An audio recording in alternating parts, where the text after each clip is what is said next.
নমস্কার বন্ধুরা, চলে এসেছি সন্ধ্যাকালীন ওয়েদার আপডেট নিয়ে। 26শে আগস্ট সোমবার 2024। তো দেখুন, ভারতবর্ষ এবং বাংলাদেশ জুড়ে দুটি জায়গার মধ্যে বিশাল পরিমাণে বৃষ্টি চলছে এবং মেঘলা আকাশ হয়ে আছে। তো চলো কোথায় কোথায় বৃষ্টি হচ্ছে দেখে নেওয়া যাক। আজকে সর্বপ্রথম আমরা চোখ রাখবো আহমেদাবাদের কাছে একটা ডাউন লেভেলে বৃষ্টি চলছে।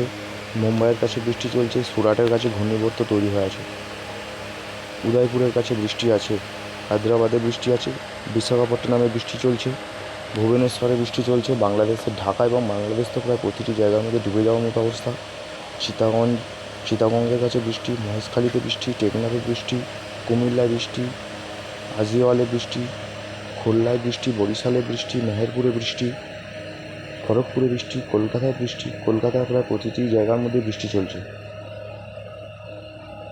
এবং মেহেরপুরে বৃষ্টি আছে, রাজশাহীতে বৃষ্টি আছে, হলদিয়াতে বৃষ্টি আছে, নামখানায় বৃষ্টি আছে, গোসাবায় বৃষ্টি আছে, তমলুকে বৃষ্টি আছে, আরামবাগে বৃষ্টি চলছে এবং এর সাথে চলছে বজ্রবৃষ্টি সহ বৃষ্টি। চলো আজকের টেম্পারেচারটা দেখে নিন। হলদিয়ায় 28, কোলাঘাটে 27, কলকাতায় 27, শ্যামনগরে 28। নমস্কার।